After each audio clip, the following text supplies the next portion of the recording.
এই ইসকন যে বাটপার উগ্র হিন্দুরা, হিন্দুরা সবাই কিন্তু উগ্র না, সবাই ভালোবাসে। তারা মানে এই ইসকনের লাল সালুর মধ্যেও আবার কিছু ভালো মানুষ আছে।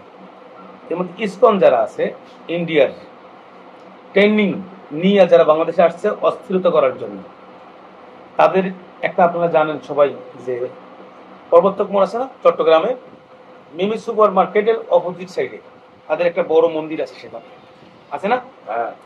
ওই মন্দিরে যতটুকু জায়গা, মানে যতটুকু জায়গা তাদের নিজস্ব সম্পদ, তার থেকে আরো 30 গুণ বেশি তারা দখল করে নিয়েছে। এত বড় একটা নামি দামি এলাকার মধ্যে এই আওয়ামী লীগ সরকারের আমলে তারা কি করছে, সুযোগটা কাজে লাগাইয়া বিশাল বড় এরিয়া দখল করে নিয়েছে। ঠিক, কিন্তু এটা তাদের না, এই জায়গাটা তাদের না। এখন এই ইসকন, এই ভাড়াটিয়া খুনিদের, এরা কিন্তু উগ্র, এরা কিন্তু বদ লোক। বাংলাদেশ যেমন হিন্দু মুসলমান বিগত দিনে আমরা একত্রে থাকছি, একত্রে বসবাস করছি, আমাদের মধ্যে একটা ভালো পারস্পরিক একটা সম্পর্ক সৌহার্দ্যপূর্ণ। সেই ক্ষেত্রে ওইটা ওই উগ্র ওদের চোখে ভালো লাগে না। হিন্দু মুসলমানদেরকে ওরা ওদের মানে হিন্দু ভাইদেরকে যারা আছে ওদের জাতি ভাই সবাই তো ইসকনের সদস্য না, ওদেরকে উস্কানি দিয়ে মুসলমানের বিরুদ্ধে লাগাই দেয় সাম্প্রদায়িক একটা দাঙ্গা সৃষ্টি করার জন্য। মানে বিশ্ববাসীকে বোঝাইতে চায় যে বাংলাদেশের মধ্যে হিন্দু সম্প্রদায়ের লোকেরা ভালো নেই, শান্তিতে নেই।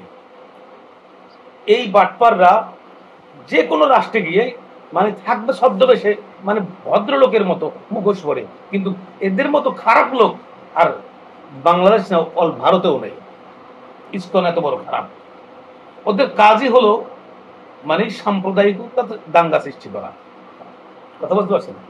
এখন এরকম ইসকনের যত মন্দির আছে সব জায়গায় ওরা দখল, কিন্তু আওয়ামী লীগ সরকারের আমলে দখল করে নিছে জায়গা। কারণ আওয়ামী লীগ সরকার তো মনে করেন তাদের মা, হ্যাঁ, ওর মা, গো-মা যেমন মা, গরুর যেমন ওরা মা কয়, আওয়ামী লীগ সরকারে আমাদের প্রধানমন্ত্রী ওনার ওর মা কয়।